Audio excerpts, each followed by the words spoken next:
So my name is Lily Tung Crysal. I was born in Los Angeles County, and I was born in Torrance and raised in Palos Verdes.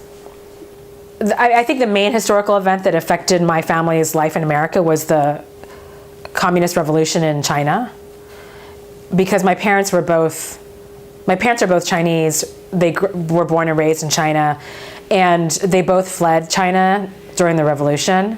My mother's father, my grandfather, was a 3-star general in the Nationalist Army fighting with Chiang Kai-shek. So when the communists took over, he had to get his whole family out. So I actually started as a singer primarily when I was really little. We used to have this fireplace in our house, and there was like a maybe 1.5 foot stone like step in front of the whole fireplace. And I used to stand on that and grab like the pulley from the screen and use it as my microphone. I would stand on that and sing. And my mom realized from that then that she thought I would like to be a performer. So when I was 7, she got me started in she put me in singing lessons and piano lessons. Let's see, so I sang from a very young age, and at my school, they were doing musicals. Like when I was in 5th grade, they started doing 1 musical per year. So I auditioned for that, and I did the musicals at my grade school from like 6th grade or 5th grade to 8th grade. And then I sang in the choir, and then when I got to high school, I kept doing mostly musical theater, but some plays, very, very few in high school. I feel like my parents weren't the typical Asian parents in that regard. I do have a lot of friends who are Asian Americans, and they're actors or they're artists, and their parents are really not happy about it. I had a really different experience, but I also think that my mother especially was she was not sort of the stereotypical Asian mom that way.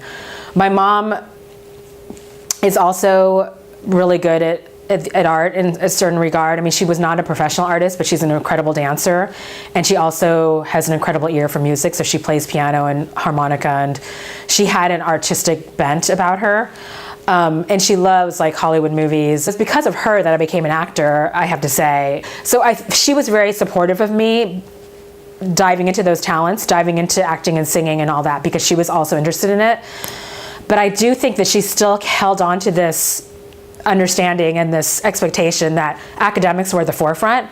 And if you did well in that, then the other stuff, the artistic stuff if you did well academically, then you could spend time committing to your acting and your singing. So I guess it's like a 2-pronged answer. Like they were supportive of me as an artist, but they weren't supportive of me only doing art. Mm-hmm. And I have regrets about that, because I feel like if they had let me just do what I loved and just concentrate on that, then I would probably be further along in my career as an artist. I experienced from a very young age that race was an issue, although I don't think it was so conscious in me when I was, in grade school. Then it became to me as an adult. So I remember when I was in grade school, when we did musical theater, like we did Oliver, and then we did Wizard of Oz and Sound of Music in Oklahoma. And I remember that I was always the best singer in class. Like I was playing, and I sang with the choir.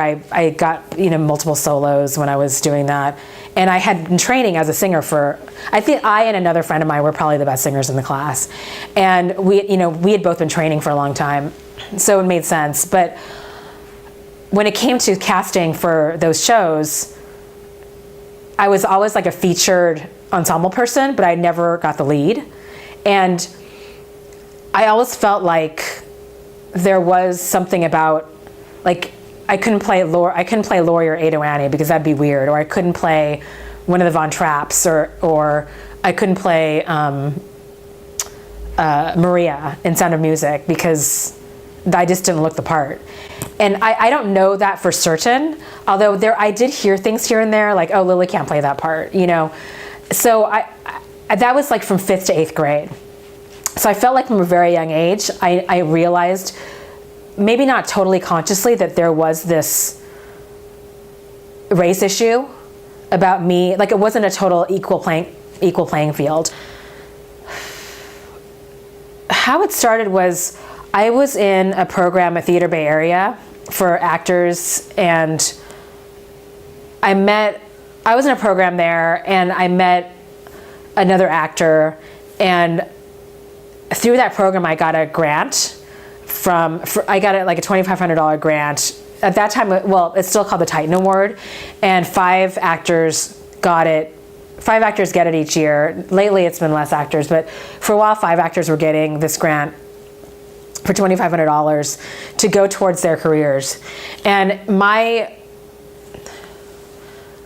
grant application, one part of it was to start a Asian American networking group, like a group, not a theater, to help each other with casting opportunities, mentorship, networking, education. And a guy in my program, we were out to the theater one day, and he's like, oh, I'd love to start a theater company. I said, oh, well, I'm not ready to do that. I mean, that's like maybe someday. And I remember in my grant application, I said maybe it could turn into a theater company in 5 years. So we met as a network, like as a group, and just to talk about what we needed as a group of actors, like what support we needed, how things were in the industry. It was just sort of a meet and greet and talk about the issues. And at that meeting, Asian American Theater Company was there, the artistic director, and they were doing a comedy festival. And they said, hey, we have this weekend that we don't have anything booked at the festival. Why don't you all do a collection of comedy one acts? So we said, okay, well, because in theater, like the hardest thing is space. That's the most expensive line item, is space. And so we thought, well, if we're going to get this space, we might as well do something. So we put together this show. It was called the One Act Comedy Workshop. And because we were doing the show, we became a theater company. Our mission is sort of broadened in that sense. We still work with professional Asian American theater companies, but we do some activism work. But I mean, primarily our role is as a producer, as a theater company. You know, I was a journalist for a long time, and I wrote for American Theater for a little while. And I wrote this article about Asian American artists, or Asian American performing artists in the Bay Area. And in doing that article, I felt like I sort of by accident became an activist, because I was giving voice to this issue of representation on stage. And then when we began the theater company, we became a home for Asian American artists and other diverse artists, because we work with all different kinds of artists. You know, our last reading series was of Asian American playwrights directed by Asian American women, or Asian American women playwrights directed by Asian American women. And we told stories about women, of people with disability, of Muslim Americans, of non-gender, people that are not on the gender binary. We told stories of Asian Americans, of course, people of color.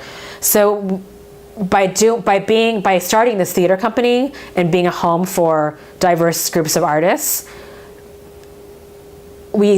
I feel like we became an activist theater, or I became an activist by default.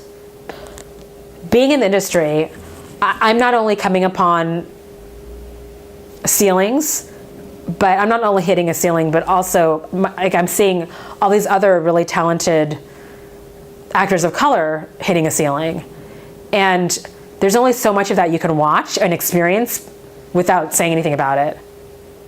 I feel like theater and the stories we tell, like storytelling in general, is a way for us to be empathetic with other people that are different from us. It's for us to experience other people, and so that we understand humankind in a better, more loving, more empathetic way.